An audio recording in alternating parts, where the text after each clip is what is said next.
இன்னைக்கு நம்ம பார்க்க போற topic list of drugs and schedules. எந்தெந்த மருந்து எந்த ஷெட்யூல்ல வருது. எக்ஸாம்ல ஸ்ட்ரெயிட்டா ஒரு மாத்திரை பேரை கொடுத்து இது எந்த ஷெட்யூல்னு கேட்பாங்க. இதையெல்லாம் உட்காந்து ஒன்னொன்னா மனப்பாடம் பண்ணுனா தலையே சுத்திடும். அதனால இதை நான் எப்படி ஈஸியா குரூப் பண்ணி ஞாபகம் வச்சுக்கிறதுன்னு சொல்லி தரப்போறேன். பொறுமையா கவனிங்க. முதல் ரூல் ஞாபகம் வச்சுக்கோங்க. ஷெட்யூல் சினா உடம்புக்குள்ள ஊசி மூலமா, அதாவது இன்ஜெக்ஷன் இல்ல பேரண்ட்ரலா செலுத்துற உயிரியல் மருந்துகள். அதே லிஸ்ட்ல இருக்கிறத ஊசியா இல்லாம மாத்திரையாகவோ டானிக்காகவோ கொடுத்தா அது ஷெட்யூல் C1. ஷெட்யூல் சி ஊசி மருந்துகள், அதாவது பேரண்ட்ரல். இதுல சீரா, தடுப்பூசிகள், அதாவது vaccine, toxoid, antigen, antitoxin, insulin, ophthalmic, அதாவது கண் மருந்துகள் இதெல்லாம் வரும். இது மட்டும் இல்லாம ஆபரேஷனுக்கு யூஸ் பண்ற கிருமி நீக்கப்பட்ட தையல் நூல், sterilised ligatures and sutures, pituitary extract, adrenaline, bacteriophages, கூடவே நிறைய ஆன்டிபயோட்டிக்ஸோட ஊசி வடிவங்கள், penicillin, streptomycin, tetracycline, bacitracin, vancomycin, erythromycin, polymyxin B, aminoglycoside, இது எல்லாமே இதுல அடங்கும். ஊசினாலே சின்னு ஃபிக்ஸ் ஆயிக்கோங்க. ஷெட்யூல் C1 ஊசி அல்லாதவை, அதாவது நான் பேரண்ட்ரல். இந்த லிஸ்ட் உங்க நோட்ஸ்ல 2வது ஷெட்யூல் சின்னு பிரிண்ட் ஆயிருக்கு. அது ஆக்சுவலா C1. இது எப்படி ஞாபகம் வைக்கிறது? வாயழியா எடுத்துக்கிற digitalis group, ergot, fish liver oil, அதாவது மீன் எண்ணெய் மாத்திரை, விட்டமின்கள், ஊசி இல்லாத ஹார்மோன்கள், லீவர் எக்ஸ்ட்ராக்ட், நான் பேரண்ட்ரல் வேக்சின் மற்றும் ஆன்டிபயோட்டிக்ஸ், இவ்வளவுதான். அடுத்தது ஷெட்யூல் ஜி மெடிக்கல் சூப்பர்விஷன், அதாவது டாக்டர் கண்காணிப்பில் மட்டும். ஜீனா கைடன்ஸ். டாக்டர் கைடன்ஸ் இல்லாம இதை சாப்பிடக்கூடாது. இந்த லிஸ்ட்ல வர்றது முக்காவாசி சுகர் மாத்திரைகளும் அலர்ஜி மற்றும் சில கேன்சர் மருந்துகளும் தான். எப்படின்னு பார்க்கலாமா? சர்க்கரை நோய் மாத்திரைகளான கார்பியூட்டமைடு, குளோர்ப்ரோபமைடு, கிளிபன்கிளமைடு, டோல்பியூட்டமைடு, மெட்ஃபார்மின், பென்ஃபார்மின், எல்லா வகையான இன்சுலின்.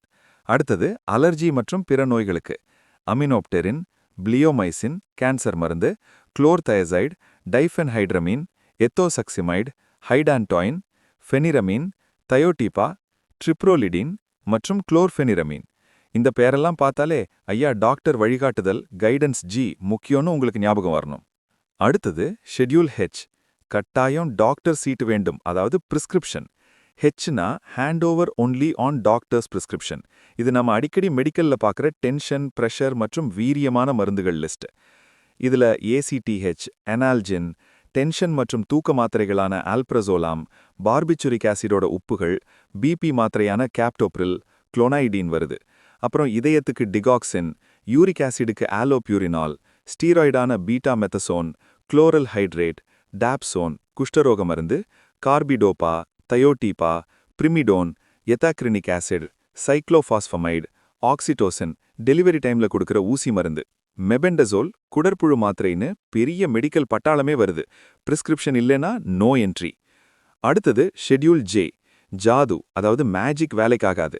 மருந்தை விற்கிறப்ப இதை சாப்பிட்டா கேன்சர் குணமாயிடும்னு யாருக்கும் மேஜிக் காட்டி விற்கக்கூடாது. அதெல்லாம் முற்றிலும் குணப்படுத்த முடியாத வியாதிகள்னு நம்ம சட்டம் சொல்லுது. அது என்னென்ன லிஸ்ட்டு?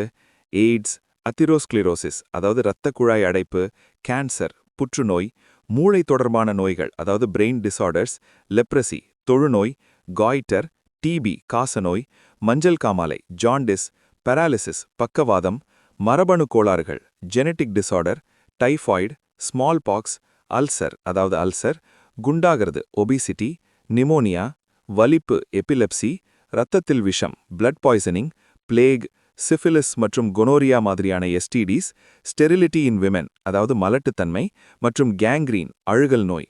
இந்த வியாதி பேர் வந்தாலே அது ஜே ஷெட்யூல். அடுத்தது ஷெட்யூல் கியூ குவாலிட்டி கலர்ஸ், அதாவது வண்ணங்கள். கியூனாலே குவாலிட்டேட்டிவ் கலர்ஸ் அண்ட் சாயங்கள். மாத்திரை மற்றும் காஸ்மெட்டிக்ஸுக்கு கொடுக்கப்படும் நிறங்கள். நேச்சுரல், அதாவது இயற்கை நிறங்கள். கெரோட்டீன், கேரட் நிறம், குளோரோஃபில், பச்சை நிறம், கோச்சினைல், கருநீல கலர், கர்க்யூமின், மஞ்சள் நிறம், ரெட் ஆக்சைடு ஆஃப் அயர்ன், சிவப்பு நிறம், டைட்டானியம் டை ஆக்சைடு, வெள்ளை நிறம். ஆர்டிஃபிஷியல், அதாவது செயற்கை, கேரமல், ரைபோஃப்ளேவின். கோல்டார் கலர்ஸ், அதாவது கெமிக்கல் சாயங்கள்.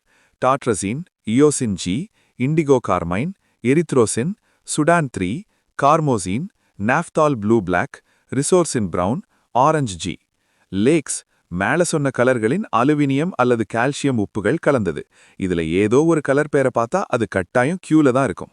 அடுத்தது ஷெட்யூல் டபிள்யூ ஜெனரிக் பெயர்கள் மட்டுமே. நீங்க கடைகள்ல வாங்குற சில மாத்திரைகள் ஜெனரிக் பெயர்ல தான் விக்கணும். எந்த பெரிய பிராண்ட் பேருக்கும் வேலை இல்ல. Wholly generic, wildly generic, W. உதாரணம் தலைவலி மாத்திரை அனால்ஜின் மற்றும் ஆஸ்பிலின், பித்தம் தணிக்க குளோர்ப்ரோமசின், ரத்தம் ஏற ஃபெரஸ் சல்ஃபேட் இரும்பு சத்து, குடற்புழு அழிக்க பிப்பரசின். இதுக்கெல்லாம் பிராண்ட் பேர் தேவையே இல்ல. அதனால இது ஷெட்யூல் W. அடுத்தது ஷெட்யூல் எக்ஸ், எக்ஸ்ட்ரீம், அதாவது எக்ஸ்ட்ரா ஆபத்தான போதை மருந்துகள். எக்ஸ்னாலே நார்காட்டிக் மற்றும் சைக்கோட்ரோபிக், தூக்கம் வர்ற மாத்திரை, போதையை தூண்டுற மருந்து எல்லாமே இந்த லிஸ்ட் தான். இங்க ஒரு ட்ரிக் சொல்றேன். அதிகமா எந்த மாத்திரையோட பேர் கடைசியில பார்பிட்டால் இல்ல மைன்னு முடியுதோ அது முக்காவாசி ஷெட்யூல் எக்ஸா தான் இருக்கும். லிஸ்ட் என்னன்னா அமோபார்பிட்டால், பார்பிட்டால், சைக்ளோபார்பிட்டால், மெத்தில் பார்பிட்டால், ஃபீனோபார்பிட்டால், சீகோபார்பிட்டால், இதெல்லாம் டால் முடியும். அதே மாதிரி ஆம்ஃபெட்டமீன், டெக்ஸாம்ஃபெட்டமீன், மெத்தாம்ஃபெட்டமீன், ஃபென்மிட்ரசின் இதெல்லாம் மைன் முடியும். மீதி எத்திக்ளோர்வினால், குளுட்டத்திமைடு, மெப்ரோபமேட், மெத்தாக்வலோன், மெத்தில்ஃபெனிடேட் மற்றும் ஃபென்சைக்ளிடன். எப்படா இதெல்லாம் படிப்போன்னு மலைக்காதீங்க. இதெல்லாம் ஸ்ட்ரிக்டா லாக் செஞ்சே வைக்கும் போதைப் பொருள் வகைகள். அடுத்தது schedule B, pack and preservation. மருந்தை எப்ப எக்ஸ்பயர் ஆகும், எப்படி பாதுகாக்கலாம், பிரிசர்வ் பிங்கிற ரூல்ஸ். கூல் பிளேஸ்ல வைக்க, அதாவது மிதமான குளிர்ந்த இடம். அதிகமா ஆன்டிபயோட்டிக்னா அதை கூல் பிளேஸ்ல தான் வைப்போம். உதாரணத்துக்கு ampicillin, bacitracin, chloramphenicol, doxycycline, erythromycin, gentamicin, kanamycin, penicillin இதெல்லாம் கூல் பிளேஸ்ல தான் வைக்கணும். கோல்டு பிளேஸ், அதாவது நல்ல குளிர்ந்த ஃப்ரிட்ஜ் நிலை. லிக்விட் பிளாஸ்மா, அப்புறம் எல்லா உயிர்காக்கும் தடுப்பூசிகள், all vaccine like BCG, cholera, DHL, measles, plague, rabies, அப்புறம் சீரா அண்ட் டாக்சைட்ஸ் இதெல்லாமே கோல்டு பிளேஸ். வெப்பம் 5 டிகிரிக்கு மிகாமல், நாட் எக்ஸீடிங் 5 டிகிரிஸ். நிஸ்டாட்டின் மற்றும் கார்பென்சிலின் இது ரெண்டையும் 5 டிகிரிக்குள்ள கூலிங்கா வச்சிருக்கணும். சூரிய வெளிச்சம் படாமல் காக்கப்படும் குளிர்ந்த இடம், well closed container, protect from light and cool place. மாத்திரைக்கெல்லாம் ராஜாவான விட்டமின் வகைகளான thiamine B1, riboflavin B2, vitamin cyanocobalamin B12, hydroxocobalamin, calcium pantothenate, vitamin C, D2 இல்ல D3, vitamin E, folic acid, vitamin K, niacinamide, vitamin A. Vitamin எல்லாமே இந்த dark and cool ரூலுக்கு வந்துரும். அப்பா, என்ன பசங்களா, லிஸ்ட் இவ்ளோ பெருசா இருந்தாலும் குரூப்பா நான் சொன்ன மாதிரி கேட்டப்போ ரொம்ப சிம்பிளா இருந்ததில்ல? இப்படியே அந்த பேர்களை திரும்ப திரும்ப ஒரு வாட்டி கேட்டு அல்லது வாசிச்சு பார்த்து மைண்ட்ல ரெஜிஸ்டர் பண்ணுங்க. ஈஸியா ஒரு பெரிய லிஸ்ட்டை படிச்சு முடிச்சிட்டீங்க.